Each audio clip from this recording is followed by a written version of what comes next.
aos seus tempos de advogado. Você é advogado, eu me lembro de um que eu assisti como jornalista, muito jovem, ainda você também na época, muito jovem, em Corumbá.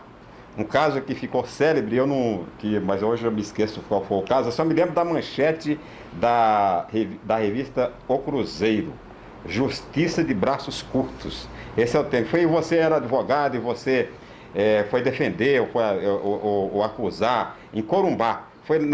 Você naquela época já era vice-prefeito de Campo Grande ou ainda não tinha entrado na política ainda? Era Já era, naquela ocasião, vice-prefeito. Já era vice-prefeito naquela ocasião? Já era conhecido como vice-prefeito. Vice-prefeito. É o caso Carivaldo Salles. Exatamente. Nesse tempo eu não estava em Campo Grande. Eu estava em Cuiabá e vim cobrir esse caso em Corumbá. Você vê a importância do caso já naquela época. Deve ter sido em 62, né? O homicídio foi em 1959. 59. O julgamento é que deve ter sido em 63. O julgamento foi em 1963. 63. É um caso muito... rumoroso, né? Foi um caso... muito emblemático na história da advocacia criminal e rumoroso, porque tratava-se de personagens de grande evidência no mundo econômico do Mato Grosso, no sul de Mato Grosso. Carivaldo era o chefe da exatoria federal em Corumbá. Eu me lembro, um homem alto, né? Alto, não era esse? Era 1,74 m, calvo. Eu me lembro dele, forte, né? Meio forte. Muito forte. E de grande poder político na época em função do cargo que ele ocupava. Tratava-se... Você foi na época advogado de defesa? Ninguém né? queria fazer a acusação do Carivaldo lá em Corumbá. Aí você fez a acusação. A verdade é essa. E eu era procurador do Instituto de Aposentadoria de Pensões e Marítimos, cargo que eu fui nomeado na época. Certo. Como aqui em Campo Grande só tinha o córrego, o prosa, o segredo, e não parava navio, não atracava navio aqui, e a sede da delegacia do EAPM era em Corumbá, e eu ia lá, de 15 em 15 dias, despachar os processos. E a realidade é que eu me tornei conhecido como advogado lá também, através da sustentação de reivindicações dos marítimos em Corumbá.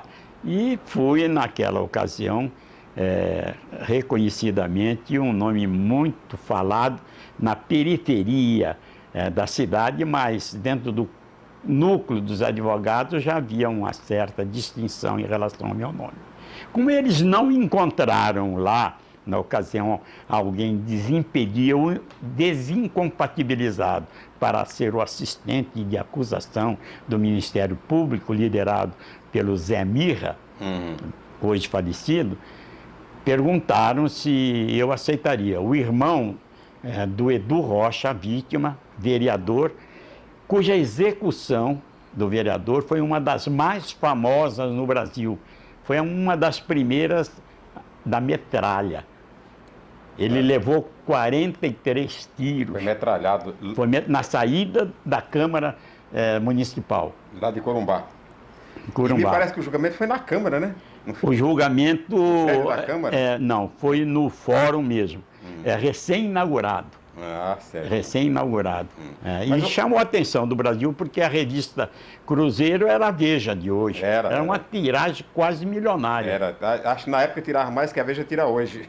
Perfeitamente. Tinha até o Cruzeiro Internacional. E além disso veio para defendê-lo o Alfredo Tranjan, um expoente da advocacia criminal, cujo exercício profissional eu acompanhei de perto como ouvinte dos seus júris na qualidade de estudante de Direito.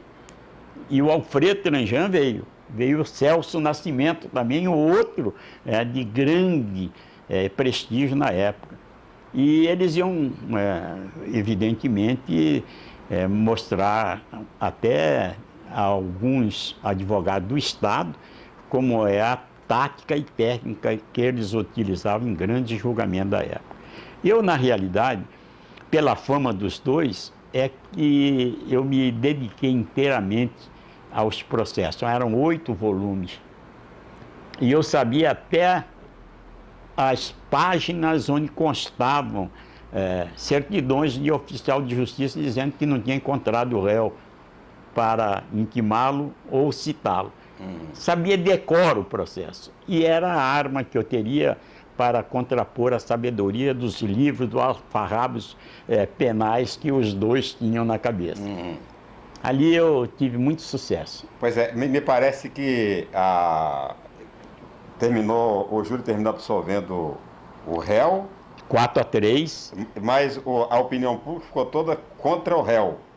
Evidentemente. Inclusive a imprensa, né? Porque a manchete da revista Cruzeiro dava nisso, da justiça de braços curtos. Eu tenho as fotografias ainda hoje da Cruzeiro que eles receberam e eles assistiram, que não foi falha da assistência da acusação, porque as provas eram contundentes. Irrefutáveis. Se você me permitir rapidamente, eu digo que toda negativa de autoria no júri é perigosíssima para quem acusa, pela qualidade da formação do inquérito sem muita técnica científica e a mínima dúvida relacionada ao processo, eles tendem a absolver. Mas no caso lá, agora já se passaram os anos, o Carivaldo já faleceu, se reestruturou depois, eu posso dizer para você que ali um episódio pode justificar como é que foi feito o júri.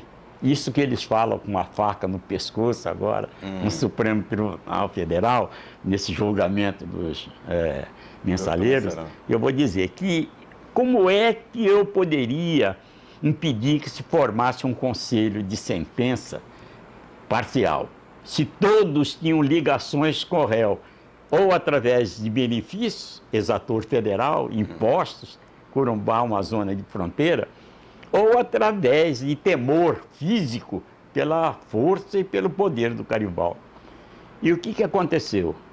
3 dos jurados da relação que foi apresentado dos 21, 3 que foram sorteados tinham ido visitar o réu Carivaldo Salles no dia e na véspera e na antivéspera do julgamento. É um impedimento absoluto. Eu teria que provar isso. Quem que poderia provar? Quem poderia provar seria o carcereiro. E o carcereiro não queria ser testemunha. Porque se eu conseguisse, sorteado que fosse um dos 3, eu não teria esgotado a minha reserva de recusa, que independe de qualquer prova. E ganhei a concordância do carcereiro através, evidentemente, de um artifício político até comum hoje em dia. Falei, se você tiver coragem, eu tiro você de Corumbá e vou te dar um emprego lá na prefeitura de Campo Grande. Quanto você ganha como carcereiro do Estado? Falou, doutor, é pouquinho. Eu me lembro, vamos pôr assim, 400 cruzeiros na época. Eu falei, eu arrumo um emprego para você de 1.000. Lá na prefeitura. Acertei na hora. Corajosamente. Você fez um tráfico de influência. Foi ali, absoluta, mas eu entendi. Um motivo nobre, né? Claro, um motivo nobre. Levei o carcereiro e um deles foi sorteado. E eu pedi ao juiz, então, que me ouvisse pela forma com que eu iria impedi-lo de ser jurado. E apresentei as razões, o juiz Leão Neto do Carmo. Leão. Era juiz lá. Perguntou, o senhor confirma isso? O carcereiro falou, confirmo. Mas confirma? Ele falou, confirmo. E já saiu e desapareceu. Foi aquele burburinho ali, mas foi o único jurado sorteado que eu consegui impedir e os outros não. Qual foi o motivo para ele explicar isso? Como é que estava a pressão, a faca no pescoço? Eu saí, o júri acabou, começou às 9 horas da manhã e acabou às 9 horas do dia seguinte. E eu consegui, com o Vinícius, finado Vinícius, que era um dos auxiliares da Noroeste do Brasil, Silva, que ele segurasse um pouco a partida do trem. E entrei com a Terezinha, minha esposa, que estava lá comigo, na cabine. que já estava reservado. Saí do júri e fui direto para lá, porque não queria ficar em Corumbá. Meu companheiro, 10 minutos do trem partido, eu ouvi bater na porta, aquele barulhão, sabe? Falei, Deus do céu. Ele falou, vão nos matar. Falei, não, ninguém mata com esse alarido aí. Abri, era o carcereiro. Falou, pelo amor de Deus, doutor, me leva para Campo Grande.